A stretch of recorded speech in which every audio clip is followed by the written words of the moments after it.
السلام عليكم ورحمة الله. وعليكم السلام.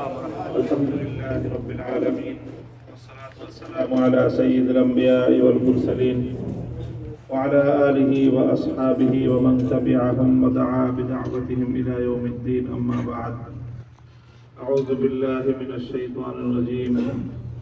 بسم الله الرحمن الرحيم. ولا تهنوا ولا تحزنوا وأنتم الأعلون إن كنتم مؤمنين.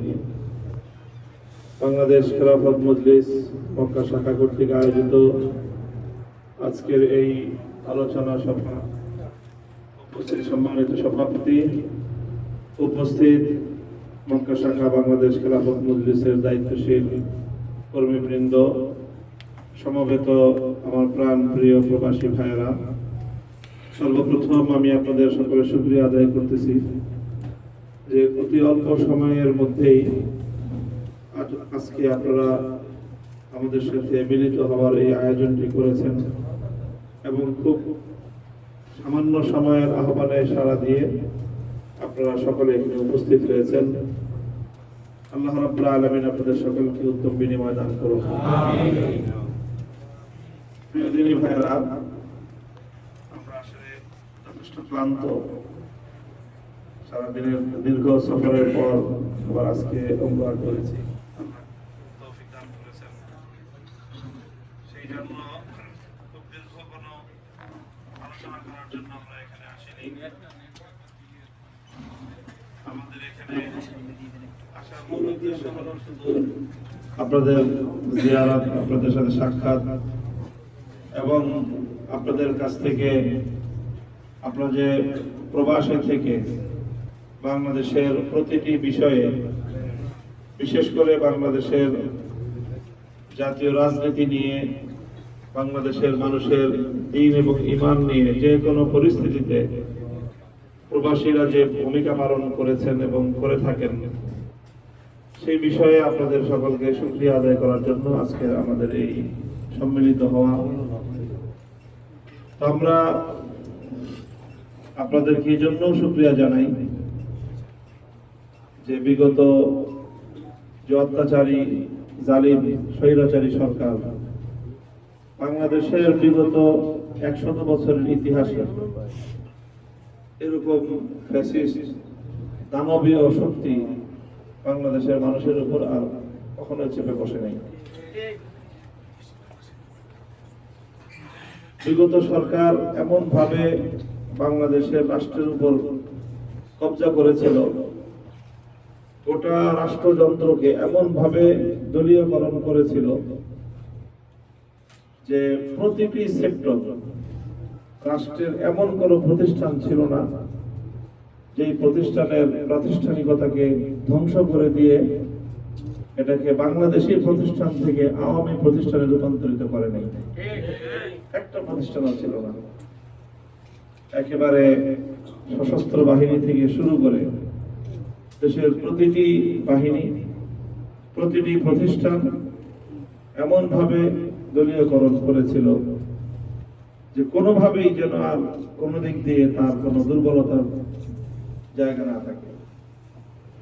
আর এর উপর তার পেছনে মদতদাতা যেই বৃহৎ একটি শক্তি ছিল, ভৌগোলিক ভাবে এবং আন্তর্জাতিক বিশ্বেও শক্তিশালী একটি রাষ্ট্র হিসেবে যাদেরকে পরিগণিত করা হয়, পৃথিবীর বিশাল এক জনবহুল এক রাষ্ট্র, যে রাষ্ট্রটি আমাদের বাংলাদেশটাকে চতুর্দিক থেকে ঘিরে রেখেছে, সেই রাষ্ট্রটি বাংলাদেশের আভ্যন্তরীণ এই বিষয়ে দেশের মানুষের সব চাওয়া পাওয়াকে দুপায়ে দলে শুধুমাত্র তারা তাদের দেশের স্বার্থকে প্রাধান্য দিয়ে দেশের সকল মানুষের বিরুদ্ধে একটি দলকে এবং একজন ব্যক্তিকে ক্ষমতায় রাখার জন্য এমন কূটনৈতিক শিষ্টাচার বর্জিত ন্যূনতম সৌজন্যতাকেও তারা রক্ষা না করে এমন নির্লজ্জ ভূমিকা পালন করেছিল যে সমকালীন বিশ্বের ইতিহাসে সেটা একটা বিরল ঘটনা। এটা কোনোভাবেই এরকম ঘটনা কোথাও ঘটে না। আন্তর্জাতিক গোটা বিশ্ব থেকে বাংলাদেশটাকে বিচ্ছিন্ন করে বাংলাদেশের মানুষের সব ধরনের অধিকার, মতামত প্রদানের অধিকার, মানুষের অর্থনৈতিক অধিকার, রাজনৈতিক অধিকার, মত প্রকাশ করার স্বাধীনতা, সব দিক থেকে বাংলাদেশটাকে এমন ভাবে তারা গ্রাস করে নিয়েছিল। আমরা বাংলাদেশে বলতাম যে আমরা এখন স্বাধীন দেশের পরাধীন নাগরিক। আপনারা যারা প্রবাসে আছেন আগে থেকেই, আবার আপনাদের মধ্যেও অনেকেই আছেন এমন যারা এই বিগত 15 বছরের জুলুম নির্যাতনে দেশে টিকতে না পেরে তারা প্রবাস জীবনকে বেছে নিতে হয়েছে। জাতির কতটা করুণ অবস্থা হলে এই ধরনের পরিস্থিতি হয়। বহু মানুষ এমন যারা এই 15টা বছরে তাদেরকে ফেরারি জীবন যাপন করতে হয়েছে। আর কত মানুষকে যে খুন গুম এসব কিছু করে সব দিক থেকে এমন ভাবে দেশটাকে নিজেদের গ্রিপের মধ্যে নিয়েছিল, তারা তো নিজেও এমনকি দেশের মানুষ, সাধারণ মানুষের মধ্যেও এরকম একটা ধারণা বদ্ধমূল হয়ে গিয়েছিল যে এই শেখ হাসিনা জীবন থাকতে আর তাকে ক্ষমতা থেকে অপসারণ করা সম্ভব না। মানুষের মধ্যে একটা বিশ্বাস হয়েছিল, সবাই এটা মনে করত যে 1 লক্ষ মানুষ যদি হত্যা করতে হয়, খুন করতে হয়, শেখ হাসিনা সেটা করবে, তবু ক্ষমতা ছাড়বে না। এরকম একটা পরিস্থিতি। এরপরে যখন সর্বশেষ যে বিগত 7ই জানুয়ারি নির্বাচন হয়ে সে যখন ক্ষমতায় বসে পড়লো, সমস্ত জায়গায় হতাশা মানে এমন ভাবে ছেয়ে গিয়েছিল। আমি তখনও কারাগারে, হেফাজতে ইসলামের অন্য সকলে মুক্তি পেলেও আমি নির্বাচনের পরেও আমাকে কারাগারে থাকতে হয়েছে। আমরা যারা কারাগারে ছিলাম, নির্বাচনের আগ পর্যন্ত তো ন্যূনতম একটা আশা ছিল যে হয়তো এবার নির্বাচনে কিছু একটা হবে বা কোনো একটা সুরত হবে। কিন্তু যখন নির্বাচন পার করে তারা ক্ষমতায় শপথ নিয়ে বসে পড়লো, সংসদ অধিবেশন শুরু হয়ে গেল, মন্ত্রী পরিষদ গঠন হয়ে গেল, সবকিছু হয়ে যাওয়ার পরে আমাদের মধ্যে চরম এক ধরনের হতাশা বিরাজমান ছিল। এইরকম যখন পরিস্থিতি, মানে ঠিক ওই কথাটাই যেটা আল্লাহ পাক রব্বুল আলামিন কোরআনে পাকের মধ্যে সূরা হাশরের মধ্যে আল্লাহ পাক বলেছেন, মা জানানতুম ইয়াখরুজু ওয়াজান্নু আন্নাহুম মানিআতুহুম হুসুনুহুম মিনাল্লাহ। আল্লাহ বলেন যে মুসলমান, তোমরাও চিন্তা করো নাই, ধারণাও করো নাই যে ইহুদিরা, কোন নজির সম্পর্কে আল্লাহ বলেছেন যে তারা তাদের জায়গা থেকে নড়বে, এবং তোমরাও ধারণা করো নাই যে তারা তাদের গদি ছাড়বে। ওয়াজান্নু আন্নাহুম মানিআতুহুম হুসুনুহুম মিনাল্লাহ। আর তারাও ধারণা করে নিয়েছিল যে তাদের এই দুর্ভেদ্য দুর্গ এটা তাদেরকে আল্লাহর শক্তি থেকেও তাদেরকে রক্ষা দান করবে। এইরকম যখন পরিস্থিতি ছিল, ফাআতাহুমুল্লাহু মিন হাইসু লাম ইয়াহতাসিবু, আল্লাহ পাক ওই পরিস্থিতিতে এমন ভাবে তাদেরকে পাকড়াও করলেন যে না তোমরা কল্পনা করেছিলে, না তারা কল্পনা করেছে। আল্লাহ পাক এই জাতির উপর অনেক বড় রহম করেছেন, অনেক বড় রহম করেছেন। এদেশের মানুষ যে কতটা, মানে কোন মানুষের যে অধিকার, মানুষের যে নিত্য প্রয়োজনীয় প্রয়োজনগুলো কেমন ভাবে শাসকের পদতলে পিষ্ট ছিল, মানুষের জীবন কেমনটা নাভিশ্বাস উঠে গিয়েছিল।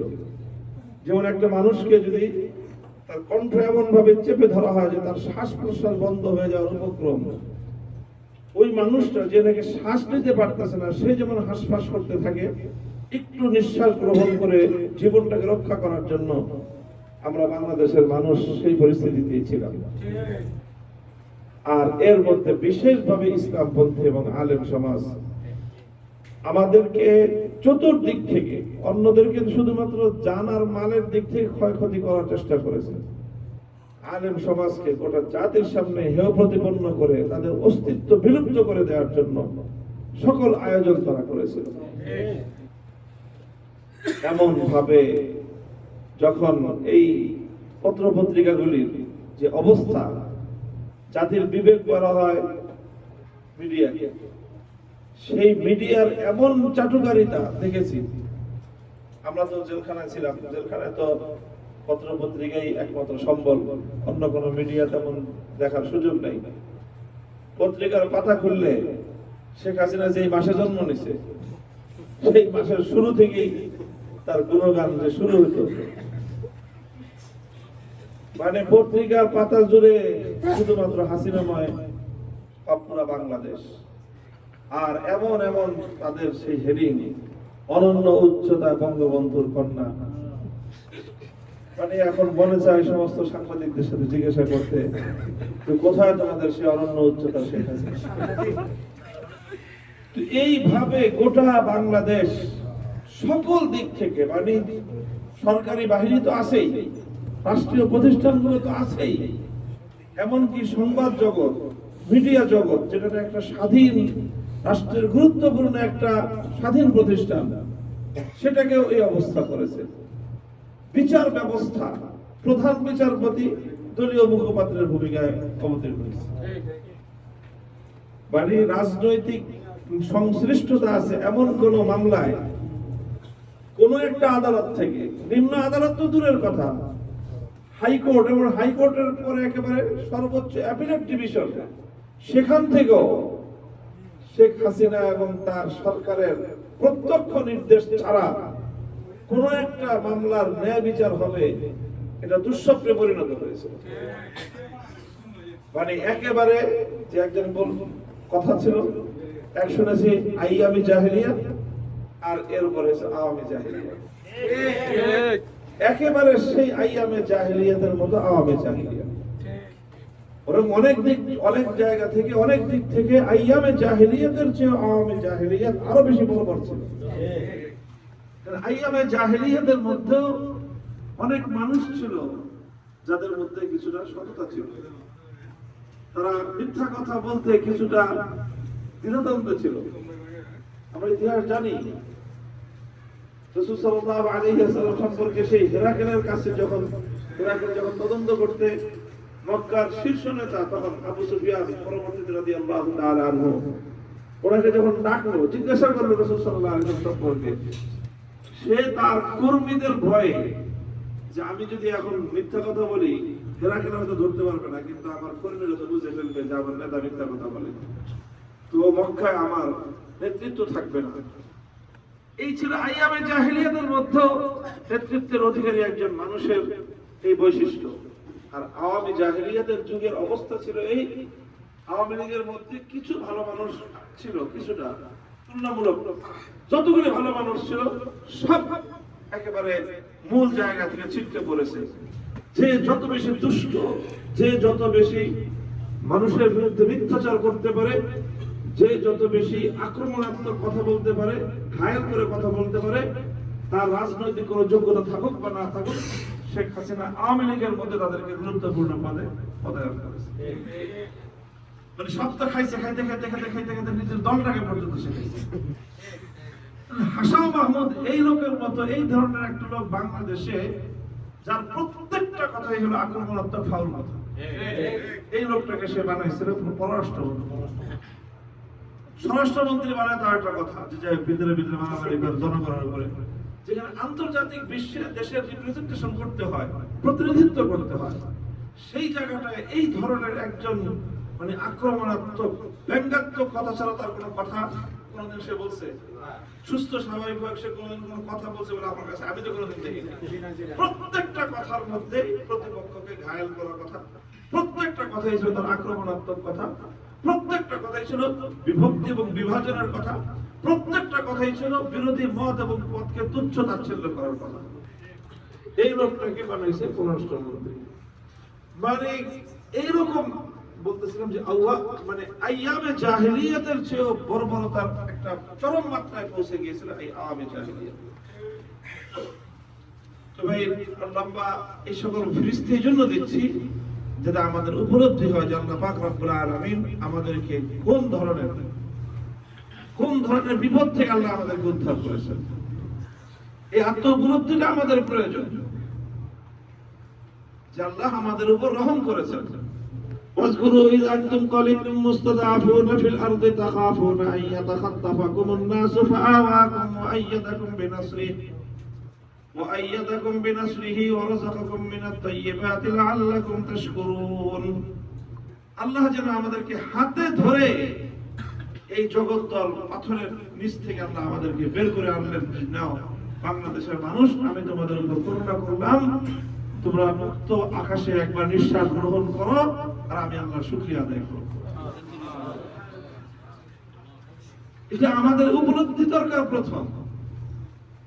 অন্যথায় শুধুমাত্র এই যে অল্প কিছু ছাত্র, এবং তারা সবাই নবীন ছাত্র, ইউনিভার্সিটিরও যারা মাস্টার্স লেভেলের ছাত্র ছিল না, ম্যাক্সিমামই অনার্স লেভেলের ছাত্র, এই সকল ছাত্রদের মাধ্যমে এমন এমন দুটো উপলক্ষ আল্লাহ তৈরি করে দিলেন। আল্লাহ যখন কাউকে ধরার সময় হয়, আল্লাহ যখন কোনো কাজ করতে চান, তখন তার আসবাব আল্লাহ নিজে তৈরি করে দেন। দুইটা হাতিয়ার ব্যবহার করে এই আওয়ামী জাহেলিয়াত বাংলাদেশের মানুষের উপর জুলুম করেছে। প্রথম হাতিয়ার ছিল দেশের মানুষকে এই মুক্তিযুদ্ধের পক্ষ আর বিপক্ষ দুইটা ভাগে বিভক্ত করে দিয়েছে। আপনার জন্ম 70 সালে হোক আর 80 সালে হোক 90 সালে হোক, আপনার রাজাকার। বহু মানুষ 75 সালে জন্ম, মুক্তিযুদ্ধের সার্টিফিকেট নিয়ে বসে আছে, মানে জন্ম হয় নাই এরকম মানুষও মুক্তিযোদ্ধা, এরকম মানুষও রাজাকার। গোটা দেশ দুই ভাগে বিভক্ত। যেই তার কথা শুনবে না, যার সঙ্গে তার সংঘাত হবে, এখন সে মুক্তিযুদ্ধ যতই করুক, তাকে বাস রাজাকারের সিল লাগাই দেবে। বাংলাদেশের স্বাধীনতার যে সবচেয়ে বড় পদকগুলো আছে, সবচেয়ে বড় পদক মনে হয় বীরত্ব, তারপরে বীর প্রতীক। জিয়াউর রহমান সাহেব বীর প্রতীক, শহীদ জিয়াউর রহমান সাহেব, বাস তার সাথে তার রাজনৈতিক দ্বন্দ্ব বানা দিয়েছে যে জিয়াউর রহমান বাংলাদেশে মুক্তিযুদ্ধে এসে মুক্তিযুদ্ধ কাটাদার এসে এখন রাজাকার হয়ে গেছে। এইরকম ভাবে দেশটাকে বিভক্ত করেছিল এই মুক্তিযুদ্ধের কথা বলে, রাজাকার বলে গোটা দেশকে, দেশের সমস্ত মানুষকে। এক সময় তো শুধু আলেম ওলামাদেরকে আর ইসলামপন্থীদেরকে বলতে বলতে বলতে বলতে বলতে বলতে এরকম একটা পর্যায়ে আসছে যে আওয়ামী লীগের বাইরে যা আছে সব রাজাকার। আল্লাহ পাক রব্বুল আলামিন ওকে এই হাতিয়ার দিয়ে ধরছেন। মোক্ষম সময়ে সে এমন একটা সময় কথাটা বলল, বাংলাদেশের 4 কোটি নবীন, একেবারে নতুন তরুণ প্রজন্মের হৃদয়ে আঘাত করলো। তারা চাইতে গেল অধিকার এবং যৌক্তিক অধিকার, যে একটা দেশে প্রায় 35 থেকে 40% মুক্তিযুদ্ধ কোটা, 32% 29% ছিল মুক্তিযুদ্ধ কোটা, আর এই যে আকরম পাকরম সব মিলায় 60-70% কোটায় চাকরি হয়, আর মেধার জোরে চাকরি হয় অল্প কিছু মানুষের। যেই জাতি রাষ্ট্রীয় সকল দায়িত্বগুলোকে এইভাবে মেধার ভিত্তিতে যে জাতির মধ্যে মূল্যায়ন না হয়, সেই জাতি কেমন উন্নতি করবে? চাটুকার জাতি ছাড়া আর কি তৈরি হবে? তারা দাবি জানালো যে এই কোটা প্রথার সংস্কার করা হোক। বাস এটাকে তার গায়ে লাগলো, বলে দিল যে কি যারা মানে মুক্তিযোদ্ধার সন্তান তারা কি মেধাবী না? সব মেধাবী রাজাকারের বাচ্চারা, রাজাকারের নাতিপুতিরা সব মেধাবী। যারা আন্দোলন করতে গেছে তাদের সবাইকে দিয়ে দিল রাজাকারের ট্যাগ।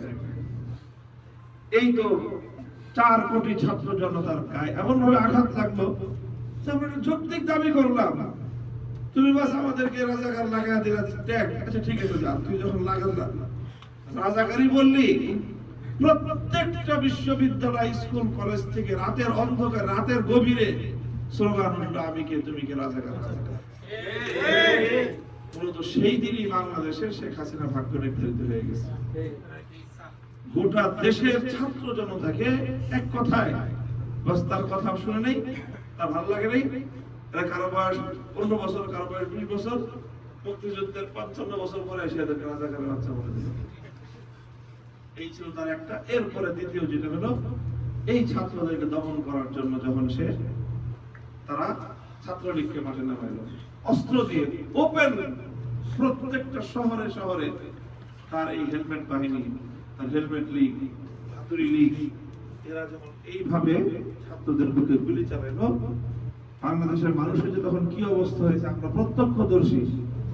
মানুষ মৃত্যুকে ভয় পায় না, লাশ পড়তেছে, দুইজন লাশ ধরে নিয়ে ঘরে যেতেছে, আর বাকিরা কেউ মাঠের থেকে সরে না, আরো মানুষ আরো বেশি বেড়ে যায়, মারবি যখন সব মেরে ফেলা, আর বাঁচার দরকার নেই, দেশে থাকার দরকার নেই। এইভাবে যখন মানুষ, এই ছাত্রলীগ এবং তার লোকজন যখন এইভাবে গুলি করে করে ছাত্রদেরকে হত্যা করলো, তো এই তো মৌসাকে ঢিল মারলে যেরকম হয়, গোটা বাংলাদেশের প্রত্যেকটা পরিবার থেকে মানুষ ক্ষিপ্ত হয়ে রাস্তায় নামে, এর মাধ্যমে তার পতন ঘটলো। এর থেকে শিক্ষণীয় ফাতাবিরু ইয়া উল আবসার, শিক্ষার অনেক গুরুত্বপূর্ণ উপাদান এখানে রয়ে গেছে। তার আত্মবিশ্বাসটা এমন ছিল, এই দেশে তাকে মোকাবেলা করার মতো আর কোনো শক্তি নেই। আল্লাহ পাক রব্বুল আলামিন যখন মানুষ অহংকারের চূড়ান্ত সীমায় পৌঁছে, তখন আল্লাহ পাক তার ঘাটটা এমন ভাবে মটকা দিয়েছে, ওই খাড়া কোনদিন সোজা করে দাঁড়াইতে পারে। এই জন্য অহংকারী হওয়া উচিত না, কারণ বিনয় এটা সবসময় থাকা উচিত। আর আল্লাহ পাক রব্বুল আলামিনের রহমত থেকে কখনো নিরাশ হওয়া উচিত না। আল্লাহ পাক রব্বুল আলামিনের কাছে আমাদের আশাবাদ থাকা উচিত যে আল্লাহ পাক ইনশাআল্লাহ এমন কোন একটা ব্যবস্থা করে দিবেন যে ইনশাআল্লাহ কোনো অন্ধকার চিরদিন থাকে না। প্রিয় দিনী ভাইরা, তবে আমাদেরকে মনে রাখতে হবে যে আমাদের চূড়ান্ত বিজয় এখন আমরা ঘরে তুলতে পারিনি। একটা বড় বাধা অপসারণ হয়েছে। এদেশের ইসলামপন্থীরা কণ্ঠস্বর ছিল, তাদের বুকের উপর সবচেয়ে বেশি জগদ্দল পাথর চেপে বসেছিল। আল্লাহ পাক রব্বুল আলামিন কুদরতের মাধ্যমে এই পাথরকে আল্লাহ সরায় দিয়েছেন। এখন আমাদের দায়িত্ব হলো নিজেদের চেষ্টায় সামনের দিকে অগ্রসর হওয়ার চেষ্টা করা। আমরা যদি সামনের দিকে অগ্রসর হই, আল্লাহ পাক রব্বুল আলামিন ইনশাআল্লাহ আমাদের উপর রহম করবেন, আল্লাহ আমাদেরকে সাহায্য করবেন, এবং আল্লাহ আমাদেরকে যেভাবে অতীতে সাহায্য করেছেন এবং এই 5ই আগস্ট আল্লাহ পাক যেভাবে আমাদেরকে সাহায্য করেছেন, ইনশাআল্লাহ সামনের দিনেও এইভাবে আল্লাহ পাক রব্বুল আলামিনের সাহায্য অবারিত থাকবে ইনশাআল্লাহ। এই সময়টা অনুকূল, এই সময়টাকে আমাদের কাজে লাগাতে হবে। অনুকূল এই সময়টাকে কাজে লাগাতে হবে। কাজে লাগানোর উপায় হলো যে আমরা এই সময়ে আল্লাহর জমিনে আল্লাহর দ্বীনকে বিজয়ী করবার এই আন্দোলন সংগ্রাম, আমাদের চূড়ান্ত লক্ষ্য হলো আল্লাহর জমিনে আল্লাহর খেলাফত বাস্তবায়ন করা। মনে রাখতে হবে যে এই যে বৈষম্যহীন সমাজ গড়ার যে একটা মানুষের মধ্যে একটা আগ্রহ, গণদাবি, মানুষের মধ্যে যে একটা আকুতি তৈরি হয়েছে যে আমরা বৈষম্যহীন সমাজ চাই। ভাই, আসলে বৈষম্যহীন সমাজ, এই পরিপূর্ণ ইনসাফ ভিত্তিক এক সমাজ গড়তে হলে মানব রচিত কোন তন্ত্র মন্ত্র দিয়ে আসলে সম্ভব না। এর জন্য একটাই উপায়, সেটা হলো আল্লাহর জমিনে আল্লাহ প্রদত্ত রাজনৈতিক বন্দোবস্ত কায়েম করতে হবে। আর আল্লাহ প্রদত্ত সেই রাজনৈতিক ব্যবস্থার নামই হলো খেলাফত রাজনীতি। আল্লাহ বিধান দিবেন, আল্লাহর বিধানটাকে সামনে রেখে আল্লাহর প্রতিনিধি হিসাবে মানুষ আল্লাহর জমিনে মানুষকে শাসন করবে। মানুষ নিজের পক্ষ থেকে মানুষকে শাসন করবে না। মানুষ যারা শাসক হবে, সে হবে আল্লাহর প্রতিনিধি, আল্লাহর পক্ষ থেকে মানুষকে শাসন করবে, আল্লাহর আইন দিয়ে মানুষকে শাসন করবে। তখন মানুষের মধ্যে বৈষম্য থাকবে না, ইনসাফ থাকবে। আর আল্লাহর বিধান যখন মানুষ কার্যকর করে, কোন শাসক, এর একদিকে তো আইনের দ্বারা মানুষের মধ্যে বৈষম্য বিদূরিত হয়, সেই সাথে আল্লাহর পক্ষ থেকে অবারিত রহমত আসে। এক হাদিসের মধ্যে আসছে, লাহাদ্দু ইয়াকামু ফি আরদিন খায়রুম মিন আইয়ুমদারু 40 সাবাহা। কোন ভূমিতে, কোন জমিনে, কোন এলাকায় আল্লাহ পাকের একটা আইন, একটা বিধান যদি বাস্তবায়িত হয়, তাহলে ওই এলাকায় 40 দিন পর্যন্ত লাগাতার রহমতের বৃষ্টি বর্ষণ হলে যেই পরিমাণ রহমত আসবে, আল্লাহ পাকের একটা দণ্ডবিধি বাস্তবায়িত হলে তার চেয়ে বেশি রহমত আসবে। এই জন্য শান্তি পেতে হলে ভাই আমাদেরকে আল্লাহ সেই হারানো, আল্লাহ দেওয়া প্রদত্ত সেই হারানো খেলাফতের দিকে আবার আমাদেরকে ফিরে যেতে হবে। আমরা বাংলাদেশ খেলাফত মজলিস এই আহ্বান নিয়ে মানুষের দুয়ারে দুয়ারে যাচ্ছি। আপনারা হয়তো মিডিয়ার মাধ্যমে, সামাজিক যোগাযোগ মাধ্যমে লক্ষ্য করে থাকবেন যে অভূতপূর্ব সারা বাংলাদেশে আমরা এক এক দিনে 5টা 7টা করে সমাবেশ করতেছি, পথসভা। এক একটা পথসভায় লক্ষাধিক মানুষের জমায়েত হচ্ছে, এটা মহাসমাবেশে পরিণত হচ্ছে। মানুষের এই উচ্ছ্বাস, এই আবেগ আমাদেরকে অনেক বেশি আন্দোলিত করতেছে। আমরা অনেক বেশি উৎসাহিত, উদ্বুদ্ধ হচ্ছে, অনুপ্রাণিত হচ্ছি। আপনারাও এই সময়টায় সবাই যার যার মতো করে নিজেরা দ্রুত আমাদের প্রস্তুত হয়ে যাওয়া দরকার। ইনশাআল্লাহ চূড়ান্ত লড়াইয়ের সময় আসতেছে। সেই লড়াইয়ে আমরা আল্লাহর দ্বীনের ঝান্ডাকে নিয়ে যেন বিজয়ী হতে পারি, দ্বীনের ঝান্ডা যেন আমরা সমুন্নত করতে পারি। দিকে দিকে তার আলামত দেখা লক্ষ্য করা যাচ্ছে। এখন আমাদের আর ঘুমিয়ে থাকার সময় নেই, পিছিয়ে থাকার সময় নেই, হতোদ্যম হওয়ার সময় নেই। এখন আমাদের দ্বিগুণ ত্রিগুণ তিনগুণ উৎসাহ নিয়ে সামনের দিকে অগ্রসর হওয়ার সময়। আল্লাহ পাক রব্বুল আলামিন আমাদেরকে তৌফিক দান করুন। সর্বশেষ আমি আবারও বাংলাদেশ খেলাফত মজলিস মক্কা শাখার আমাদের সভাপতি মাওলানা হারুন ভাই সহ অন্য সকল দায়িত্বশীলদেরকে আমি আন্তরিক অভিনন্দন জানাচ্ছি, শুকরিয়া জ্ঞাপন করছি। এবং আপনারা যারা এখানে অল্প সময়ের আহ্বানে শরীক হয়েছেন, আপনাদের সকলকে শুকরিয়া জ্ঞাপন করে আগামীকালকে আমাদের হেফাজতে ইসলামের যে সমাবেশ আছে সেখানেও আপনাদের সকলের সাথে দেখা হবে এই প্রত্যাশা ব্যক্ত করতেছি এবং দোয়া চাইতেছি যেন আল্লাহ পাক আমাদের সকলকে সঠিক পথে, সঠিক কর্মপন্থায় সামনের দিকে অগ্রসর হওয়ার তৌফিক দান করেন। ওয়া আখিরু দাওয়ানা আলহামদুলিল্লাহি রাব্বিল আলামিন। আসসালামু আলাইকুম ওয়া রাহমাতুল্লাহ।